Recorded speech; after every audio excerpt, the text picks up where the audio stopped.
Layer skin hair and laser clinic లో latest టెక్నాలజీతో laser hair removal, anti ageing and hair fall issues కి advance treatments అన్ని ఇక cost గురించి వరి అవ్వాల్సిన అవసరం లేకుండా అందిస్తున్నారు. ఇంకా మీ కాన్ఫిడెన్స్ ని తిరిగి తెచ్చుకోండి. Get your free consultation now. ఆచి చికెన్ మసాలా. సజ్జలని పక్కకు దోశారా, మరి చెవిరెడ్డిని ఆ ప్లేస్లో తీసుకొచ్చారా, ఏం జరుగుతుంది అనేది ఈ వీడియోలో మనం విశ్లేషించుకుందాం. ఇక వివరాల్లోకి వెళ్ళినట్లయితే సజ్జల రామకృష్ణారెడ్డి వైసీపీ అధికారంలోకి వచ్చిన తర్వాత ఆ వ్యక్తి ఎంటర్ అయ్యారు. సో ఆ అధికారం ఉన్న 5 సంవత్సరాల పాటు సర్వం తానే. మంత్రులకు సంబంధించిన ఏ శాఖ గురించి అయినా సరే అది మాట్లాడాలి అంటే ఆయనే ప్రెస్ మీట్ పెట్టేవారు. ఏ సమస్య అయినా, ఏ విషయమైనా, అసలు జగన్మోహన్ రెడ్డి గారి దగ్గరికి ఎవరైనా వెళ్ళాలి అన్నా ముందుగా సజ్జల రామకృష్ణారెడ్డి గారి దగ్గరికి వెళ్ళాలి. వారి దగ్గరికి వెళ్ళిన తర్వాత ఆయన అంతా ఓకే అనుకొని తీసుకెళ్తే వెళ్ళినట్టు అని చెప్పేసి ఆ పార్టీకి సంబంధించిన ముఖ్య నేతలే ఈ విధంగా చెప్పారు. సరే, ఇది అలా ఉంటే ఇక ఓటమి చెందిన తర్వాత కూడా సర్వం తానే అని చెప్పేసి ఇంకా గట్టిగా మాట్లాడవలసి వస్తే ఒక కోటరీగా ఆయనే ఉన్నారు అని చెప్పేసి దాదాపుగా వైసీపీలోని చాలామంది నేతలు జగన్మోహన్ రెడ్డి గారికి అత్యంత సన్నిహితంగా ఉండేవారు సైతం ఇవే వ్యాఖ్యలు చేశారు. ఆ కోటరీని వీడితే కానీ జగన్మోహన్ రెడ్డి గారికి మరి కనువిప్పు కలగదు, అది ఇదని చాలా వ్యాఖ్యలు వచ్చినాయి. సో ఇప్పుడు ఒక వారం 10 రోజుల నుంచి గమనిస్తూ ఉంటే ఇప్పుడు ఆ కోటరీని జగన్మోహన్ రెడ్డి గారు ఏమైనా సరే పక్కకు దోశారా? ఎందుకు ఆ అనుమానం వచ్చిందంటే తాజాగా అంటే నిన్న ఆయన ఏదైతే ఆ ఒంగోలు జిల్లాకి సంబంధించిన కార్యకర్తల సమావేశం, నాయకులకి కార్యకర్తల మధ్య సమావేశం జరిగిందో ఆ సమావేశంలో చెవిరెడ్డి భాస్కర్ రెడ్డి కనిపించారు అక్కడ. అరే అదేంటి, చెవిరెడ్డి భాస్కర్ రెడ్డి కనిపిస్తే తప్పేమిటి అంటే తప్పేం లేదు.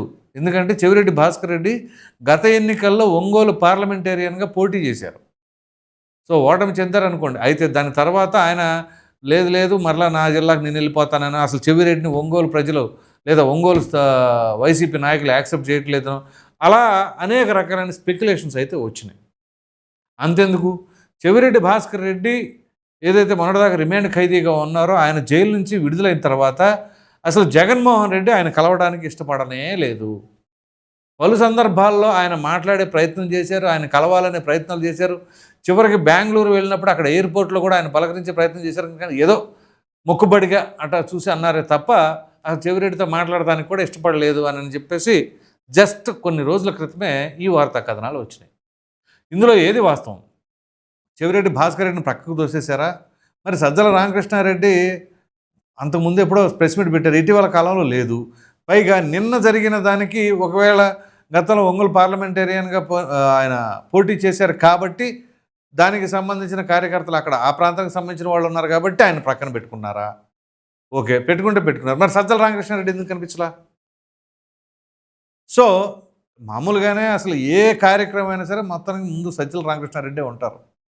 మరి అటువంటిది మరి ఎందుకు కనిపించలా? మొన్న చూస్తే పార్టీ ఆవిర్భావ దినోత్సవం అప్పుడు కూడా అంత పెద్ద ప్రమేయం సజ్జల రామకృష్ణారెడ్డి గారిది ఉన్నట్టు అనిపించలా. ఒకవేళ ఏమైనా సరే ఆయన ప్రక్కన పెట్టారా? ప్రక్కన పెట్టే అవకాశాలు ఉన్నాయా? ఉంటే ఏం జరుగుతుంది? అంతెందుకు మీకు ఒక చిన్న ఉదాహరణ చెప్తా. విజయసాయి రెడ్డి ఉన్నారు, జగన్మోహన్ రెడ్డి గారి ఆత్మగా పరిగణించేవాళ్ళు. మరి అటువంటి విజయసాయి రెడ్డి పార్టీ ఆవిర్భావం అప్పటి నుంచి కూడా జగన్మోహన్ రెడ్డి గారి వెంటే నడిచి అధికారంలోకి వచ్చిన వెంటనే ఇక ఆయన ప్రమేయం తగ్గిపోయింది. అక్కడ ఆయన ఇన్వాల్వ్మెంట్ అనేది పెద్దగా ఏం లేదు. ఇక సజ్జల రామకృష్ణారెడ్డి వచ్చేసారు. సో ఈ తరుణంలో ఇక నిదానంగా విజయసాయిరెడ్డి బయటకు వచ్చారు. ఇప్పుడు అసలు మద్యం కుంభకోణానికి సంబంధించిన ఎపిసోడ్ తెరపైకి ఎప్పుడు వచ్చింది? విజయసాయిరెడ్డి బయటకు వచ్చిన తర్వాత ఆ అంశాన్ని లేవనెత్తిన తరుణంలో రాజ్ కేసిరెడ్డి అనే పేరు ఎప్పుడైతే చెప్పాడో అక్కడ నుంచి మద్యం కుంభకోణం వ్యవహారం ఒకదాని తర్వాత ఒకటి చుట్టుముట్టినాయి. సో ఇప్పుడు సజ్జల రామకృష్ణారెడ్డి కనుక విజయసాయిరెడ్డిని లాగా పక్కన పెడితే అప్పుడు ఇక్కడ దీనికి సంబంధించిన గుట్టులు, వీళ్ళకి సంబంధించిన గుట్టులు ఏదైనా సజ్జల రామకృష్ణారెడ్డి దగ్గర ఉంటుంది కదా. ఒకవేళ ఆయన ఇట్లాగే విజయసాయిరెడ్డి లాగా ఏదైనా రివీల్ చేస్తే అది ఇంకొక ఎడిషనల్గా తలనొప్పి వస్తుంది అప్పుడు. సో ఆ రకంగా మరి అటువంటి తలనొప్పులు వస్తే ఆల్రెడీ మనం విజయసాయిరెడ్డి దగ్గర చూసాం కాబట్టి అట్లాంటివి ప్రక్కన పెట్టేసి ఏదో కొంతవరకు సైలెంట్ చేసినట్టుగా భావించాలా? అంటే సజ్జల రామకృష్ణారెడ్డి గారిని సైలెంట్గా కొంతవరకు అట్లా ఉంచామని చెప్పేసి భావించాలా? లేదు ఇక కంప్లీట్గా ఇక ఆయన ప్రక్కన పెట్టేశారు అనుకో. ఒకవేళ కంప్లీట్గా ప్రక్కన పెడితే మరి విజయసాయి రెడ్డికి లాగా తలనొప్పి వచ్చినట్లుగా ఈయన సైడ్ నుంచి ఏమైనా వస్తాయా ఏంటి అని. ఎందుకంటే అందుగురించే ఆయన తెలివిగా ఎక్కడ మీరు ఏ కుంభకోణాలు స్కాములు అని చెప్పి బయటకు వస్తున్న వాటిలో సజ్జల రామకృష్ణారెడ్డి పేరు అసలు మద్యానికి సంబంధించిన దాంట్లో లేదు చూడండి. అందరి పేర్లు ఉన్నాయి చివరికి విజయసాయి రెడ్డి గారితో సహా. కానీ సజ్జల పేరు వచ్చిందా? బయటికి రాలా. ఎందుకని? ఇక మిగతా కేసులకు సంబంధించిన దాంట్లో వచ్చింది. ఇప్పుడు కాదంబరి జత్వానికి సంబంధించిన కేసు ఉంది. ఆ కేసుకు సంబంధించిన దాంట్లో తాడేపల్లి నుంచి ఆదేశాలు జారీ అయినాయి, సీఎంఓ నుంచి కూడా ఆదేశాలు జారీ అయినాయి అని చెప్పేసి వచ్చింది. సో అక్కడ ఏమైనా వస్తే ఆ కేసుకు సంబంధించిన వ్యవహారం, ఉదాహరణకు చెప్తున్నాను నేను, ఆ కేసుకు సంబంధించిన వ్యవహారం వస్తే అప్పుడేం జరగబోతుంది? సో ఇలా ఇప్పుడు చెవిరెడ్డిని తీసుకొచ్చి ప్రక్కన పెట్టుకున్నారా? దానికి తోడు చెవిరెడ్డి భాస్కర్ రెడ్డి గతంలో అంటే ఎన్నికలకు ముందు ఆయన సర్వేలు చేయించి, ఆయన సొంతగా కూడా సర్వేలు చేపిస్తూ ఉంటారు. సర్వేలు చేయించి అబ్బా జగనన్న మనకు అసలు తిరుగులేదు అది ఇది అని చెప్పేసి ఆయన అప్పుడు సర్వేలు చేశారు. అక్కడ తీరా చూస్తే ఉల్టా పల్టా. సో అప్పుడు ఇక మరి సజ్జల రామకృష్ణారెడ్డి ఏమంటాడు, అబ్బాయి చెవిరెడ్డి కొంచెం హవా పెరుగుతుంది కాబట్టి అబ్బాయి నువ్వు చేసిందంతా ఏమి లేదు, మొత్తం ఇది ఏంటి ఆ సర్వేలన్నీ కూడా అసలు ఏం లేదు, అంతా ఫేక్ సర్వేలే అన్నట్టుగా మరి జగన్మోహన్ రెడ్డికి ఏమైనా చెప్పారా? అందు గురించి అప్పుడేమన్నా ఈయన ప్రక్కన పెట్టారా? తాజాగా కూడా ఒక సర్వే నిర్వహించారట. ఆయన సర్వే నిర్వహించి జగన్మోహన్ రెడ్డి గారితో అన్నారంట, అన్న మన గ్రాఫ్ పెరిగింది, కొంచెం ఊపందుకుంది అది ఇది అని చెప్పేసి అన్నారంట. మరి అన్న తర్వాత ఏమైనా సరే జగన్మోహన్ రెడ్డి గారికి కొంచెం బూస్టింగ్ అయిందేమో. అది ఆ బూస్టింగ్ అయ్యి ఓహో పర్లేదు మనోడు కొంచెం మనకు పాజిటివ్గానే ఉందని చెప్పేసి అంటున్నాడు అని చెప్పేసి ఏమైనా మరలా దగ్గరికి తీసుకున్నారా? లేకపోతే అలా చెబితేనే కానీ ఆయన దగ్గరికి తీసుకోవడానికి ఈయన ఏమైనా వ్యూహరచన చేశారా?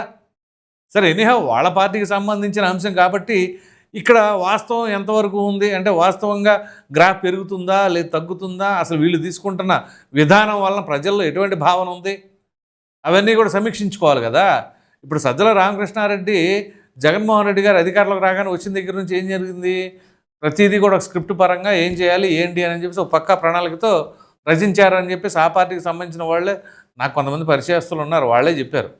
సో అటువంటి పరిస్థితులు ఏమైనా తలెత్తాయా? మరి అక్కడ రకంగా జగన్మోహన్ రెడ్డి గారు అప్పటి నుంచి కూడా కొంతవరకు మాట్లాడాలంటే ఇబ్బందులు పడితే ఏదైనా సమస్యలు లేవనెత్తాలి అన్నా కానీ మరి గట్టిగా మాట్లాడుకుని ఉండటం, ఆ స్క్రిప్ట్ల పరంగానే నడుస్తుందా అని చెప్పి చాలా విమర్శలు వచ్చాయి. సో అటువంటి తరుణంలో ఇప్పుడు ఈయన గ్రహించి ప్రక్కన పెట్టారా? ప్రక్కన పెట్టే పరిస్థితి లేదని చెప్పేసి ఇంకొంతమంది సన్నిహితంగా ఉండేవాళ్ళు అంటున్నారు. ఎట్టి పరిస్థితుల్లో అసలు ఆయన కదపలేరు, సజ్జల రామకృష్ణారెడ్డి కదిపే కెపాసిటీ కూడా జగన్మోహన్ రెడ్డికి లేదని కొంతమంది అయితే షాక్ అయ్యేలాగా చెప్పారు. సో అదంతా ఎంతవరకు వాస్తవం ఉంటుంది? ఏదైనా సెంట్రిక్గా జరగాలంటే వైసీపీ రంగంలో జగన్మోహన్ రెడ్డి ఆ చరిష్మా ఆయనకు ఉంది. పబ్లిక్లో ఓటింగ్ పడాలి అన్నా అధికారంలోకి రావాలి అన్నా ఆయనే, లేదు ఆ పార్టీ మీద వ్యతిరేకత వచ్చింది అన్నా కూడా ఆయనే. ఆ పార్టీలో నాయకులకి ఏమైనా ఇబ్బంది కలిగింది అంటే వీళ్ళు వస్తారు కానీ కోటరీ ప్రజలకు మాత్రం either plus or minus Jaganmohan Reddy centric. So అటువంటి తరుణంలో మరి ఇప్పుడు వీళ్ళ యొక్క క్వార్టర్కి సంబంధించిన అంశాలు అది ఎంతవరకు ఉంది, రేపు అది జగన్మోహన్ రెడ్డి గారిని ఇంకా రికవర్ అయ్యేలాగా చేస్తాయా, లేకపోతే ఇక అలాగే ఏదైతే ఇప్పుడు డౌన్ గ్రాఫ్లో ఉన్నారో ఇంకా అంతకంతకు డౌన్ అయిపోయే పరిస్థితి ఉంటుందా? ఎందుకంటే ఎంతకాడికి ఎప్పుడైనా కానీ not only YCP, not only Jaganmohan Reddy, ఎవరికైనా కానీ చుట్టూ భజనలు చేసే వాళ్ళనే ప్రక్కన పెట్టుకుంటే ఇక ఆ వ్యక్తి ఎదగడం అనేది జరగదు. అలా కాకుండా ఆ వ్యక్తికి ఉన్న నెగిటివ్స్ని తెలుసుకొని కనుక దాన్ని ఓవర్కమ్ చేయగలిగితే అది ఎవరికైనా సక్సెస్ ఫార్ములా అవుతుంది. సో మరి జగన్మోహన్ రెడ్డి గారు ఎంతకాడికి అసలు నెగిటివ్స్ అనేది ఏమాత్రం కూడా యాక్సెప్ట్ చేయడానికి ఆయన మైండ్ సెట్ ఒప్పుకోదు అని చెప్పేసి చాలామంది వైసీపీ వాళ్ళే మాట్లాడుతూ ఉంటారు. అందు గురించే ఆయనకి ఎప్పుడు పాజిటివ్గా బ్రహ్మాండంగా ఉందంటే ఇదిగా బ్రహ్మాండంగా ఉందని బొక్కబారలు పడుతూ ఉంటారు. అది 2019లో చంద్రబాబు నాయుడికి అదే ఎదురైంది, 2024లో జగన్మోహన్ రెడ్డికి అదే ఎదురైంది. సో దాని తర్వాత కదా అసలు వాస్తవాలేంటి, గ్రౌండ్ లెవెల్లో పరిస్థితి ఎలాగుంది, మన చుట్టూ చేరిన వాళ్ళు భజనాపరులా ఏంటి అని చెప్పేసి. సో ఆ ప్రకారంగా ఇప్పుడు సజ్జల రామకృష్ణారెడ్డి కూడా అంతే కదా, ఎప్పటికప్పుడు ఏం చెప్పేవాళ్ళు, గ్రౌండ్ లెవెల్ రియాలిటీతో పనిలే. ఆ గ్రాడ్యుయేట్ ఎమ్మెల్సీ ఎన్నికల్లో ఓడిపోయినప్పుడే అబ్బే అది ఎందుకు ఓడిపోయామని చూసుకోవాలన్న మాట అన్నారు కదా విశ్లేషించుకుంటే. అలా కాదు, అది అసలు మా వేరు, మా ఓటర్లు వేరు, మా వాళ్ళు వేరు అని చెప్పేసి అన్నారు. ఎవరా వేరు, ఇదిగో ఇలాగ ఉంటుంది అనమాట. సో మొత్తం మీద నిన్న ఆ సమావేశంలో మరి సజ్జల రామకృష్ణారెడ్డి కనిపించకపోవడం, చెవిరెడ్డి భాస్కర్ రెడ్డే వెనకాల ఉండటం కొత్త అనుమానాలకైతే తావిస్తుంది. మరి అది జగన్మోహన్ రెడ్డి గారికి ప్లస్ అవుతుందో మైనస్ అవుతుందో ఏం జరుగుతుందో అని మీ అభిప్రాయాన్ని అయితే కామెంట్లో తప్పకుండా తెలియచేయండి. Thank you.